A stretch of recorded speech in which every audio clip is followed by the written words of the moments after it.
ಕಿಚ್ಚ ಸುದೀಪ್ ಬಿಗ್ ಬಾಸ್ ಶೋಗೆ ta-ta bye bye ಹೇಳಲು ಕಾರಣ ಇದು, ಮತ್ತೆ ಬೇರೆ ಏನೂ ಇಲ್ಲ. ಈ ವಿಡಿಯೋದಲ್ಲಿ ಇದರ ಸಂಪೂರ್ಣ ಮಾಹಿತಿ ತಿಳಿಸುತ್ತೇವೆ. ನೀವು ಚಾನಲ್ಗೆ ಹೊಸಬರಾಗಿದ್ದರೆ ಸಬ್ಸ್ಕ್ರೈಬ್ ಆಗಿ ಹಾಗೂ ಬೆಲ್ ಐಕಾನ್ ಆನ್ ಮಾಡಿಕೊಳ್ಳಿ. ಸ್ಯಾಂಡಲ್ವುಡ್ ಸ್ಟಾರ್ ನಟ Bigg Boss Kannada host Kichcha Sudeep ಅವರು ತಾವು ಇಲ್ಲಿಯವರೆಗೂ ನಡೆಸಿಕೊಂಡು ಬಂದಿರುವ ಬಿಗ್ ಬಾಸ್ ಶೋ ಬಗ್ಗೆ ಮನಬಿಚ್ಚಿ ಮಾತನಾಡಿದ್ದಾರೆ. ಬಿಗ್ ಬಾಸ್ ಕನ್ನಡದ ಈ 11ರ ಸೀಸನ್ ಕೊನೆ, ಮುಂದೆ ನಾನು ಹೋಸ್ಟ್ ಮಾಡಲ್ಲ ಎಂದು ಈಗಾಗಲೇ ಸುದೀಪ್ ಅವರು ಹೇಳಿಯಾಗಿದೆ. ಆದರೆ ಸಡನ್ ಆಗಿ ನಟ ಸುದೀಪ್ ಯಾಕಿಂಗೆ ನಿರ್ಧಾರ ತೆಗೆದುಕೊಂಡರು, ಸುದೀಪ್ ಇಲ್ಲದೆ ಮುಂದಿನ ಕತೆ ಏನು ಎಂಬುದು ಹಲವರ ಮನದಲ್ಲಿ ಮೂಡುತ್ತಿರುವ ಪ್ರಶ್ನೆ. ಇದಕ್ಕೆ ಸ್ವತಃ ನಟ ಸುದೀಪ್ ಅವರೇ ಉತ್ತರಿಸಿದ್ದಾರೆ. ಹಾಗಿದ್ದರೆ ನಟ ಸುದೀಪ್ ಈ ಬಗ್ಗೆ ಏನು ಹೇಳಿದ್ದಾರೆ, ಯಾಕೆ ಅವರು ಬಿಗ್ ಬಾಸ್ ನಿರೂಪಣೆಯನ್ನು ಮುಂದಿನ ಸೀಸನ್ನಿಂದ ಬೇರೆಯವರಿಗೆ ಬಿಡುವ ಬಗ್ಗೆ ನಿರ್ಧರಿಸಿದ್ದಾರೆ? ಈ ಬಗ್ಗೆ ನಟ ಸುದೀಪ್ ಹೀಗೆ ಹೇಳಿದ್ದಾರೆ.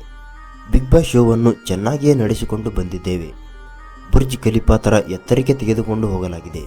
ಹಾಗಂತ ನಾನೇ ಮುಂದುವರಿಯಬೇಕು, ನಾನೇ ಮಾಡಬೇಕು ಅಂತ ಆಸೆ ಏನೂ ಇಲ್ವಲ್ಲ. ಬೇರೆಯವರು ಮುಂದೆ ನಡೆಸಿಕೊಂಡು ಹೋದರೆ ಬೇಸರವೇನೂ ಇಲ್ಲ. ಕಳೆದ 2.5 ವರ್ಷದಿಂದ ನನ್ನ ಒಂದೇ ಒಂದು ಚಿತ್ರ ಸಿನಿಮಾ ತೆರೆಗೆ ಬಂದಿಲ್ಲ. ಹಾಗಂತ ಅದಕ್ಕೆ ಬಿಗ್ ಬಾಸ್ನಿಂದ ಹೊರಗೆ ಉಳಿಯೋ ಯೋಚನೆ ಮಾಡಿಲ್ಲ. ಆದರೆ ಈಗ ಸಾಕು ಎನಿಸಿದೆ. ಅದಕ್ಕೆ ಸರಿಯಾದ ಟೈಮ್ ಕೂಡ ಬಂದಿದೆ. ಅಷ್ಟು ಬಿಟ್ಟರೆ ಮತ್ತೇನು ಹೇಳಬಾರದ ಕಾರಣಗಳೇನೂ ಇಲ್ಲ. ನಾನು ಇಷ್ಟು ಸಮಯ ನನ್ನ ಜವಾಬ್ದಾರಿ ನಿರ್ವಹಿಸಿದ್ದೇನೆ ಎಂದು ಹೇಳಿದ್ದಾರೆ ನಟ ಕಿಚ್ಚ ಸುದೀಪ್ ಅವರು. ಇನ್ನು ಬಿಗ್ ಬಾಸ್ ಹೋಸ್ಟ್ ಕಿಚ್ಚ ಸುದೀಪ್ ಸಂದರ್ಶನವೊಂದರಲ್ಲಿ ಬಿಗ್ ಬಾಸ್ಗೆ ಸ್ಪರ್ಧಿಗಳ ಬಗ್ಗೆಯೂ ಮಾತನಾಡಿದ್ದಾರೆ. ನಿರೂಪಕರು ಕೇಳಿದ ಪ್ರಶ್ನೆಗೆ ನಟ ಸುದೀಪ್ ಅವರು ಉತ್ತರಿಸುತ್ತಾ, ಎಲ್ಲರನ್ನೂ ಹ್ಯಾಂಡಲ್ ಮಾಡೋದು ಕಷ್ಟ ಆಗಲ್ಲ. ನಿರೂಪಕರು ಕೇಳಿದ ಪ್ರಶ್ನೆಗೆ ನಟ ಕಿಚ್ಚ ಸುದೀಪ್ ಉತ್ತರಿಸುತ್ತಾ, ಎಲ್ಲರನ್ನೂ ಹ್ಯಾಂಡಲ್ ಮಾಡೋದು ತುಂಬ ಕಷ್ಟ ಆಗಲ್ಲ. ತುಂಬ ತಿಳ್ಕೊಂಡಿದ್ರೆ, ತುಂಬ ಸ್ಟಾರ್ಡ್ ಆಗಿದ್ರೆ, ಎಲ್ಲ ವಿಚಾರದಲ್ಲೂ ಕರೆಕ್ಟ್ ಇದ್ದರೆ ಅಂಥವರನ್ನು ಹ್ಯಾಂಡಲ್ ಮಾಡೋದು ಕಷ್ಟ ಆಗುತ್ತೆ.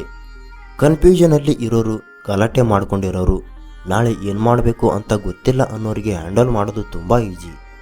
ತುಂಬ ಗೊತ್ತಿರೋರ ಹತ್ರ ಡಿಬೇಟ್ ಮಾಡೋದು ಕಷ್ಟ, ಹೇಳೋದು ಕಷ್ಟ. ಫುಲ್ ಗೊಂದಲದಲ್ಲಿ ಇರ್ತಾರಲ್ಲ, ಅವರನ್ನು ಈಸಿಯಾಗಿ ಮ್ಯಾನೇಜ್ ಮಾಡುವುದು ಅದೇನೂ ದೊಡ್ಡ ಸಂಗತಿಯಲ್ಲ. ಒಂದು ಅಂದರೆ ಅವರಿಗೆ ಗೊತ್ತಿರಬೇಕು ನಮಗೆ ಕೋಪ ಬಂದರೆ ಏನಾಗುತ್ತೆ ಅಂತ. ನಮಗೆ ಕೋಪ ಬರೋದು ಯಾವಾಗ, ಅನವಶ್ಯಕ ಏನಾದರೂ ಆದಾಗ, ಇಲ್ಲ ಅಂದರೆ ಬೇರೆ ಎಲ್ಲನೂ ಈಜಿ, ತುಂಬ ಸುಲಭ.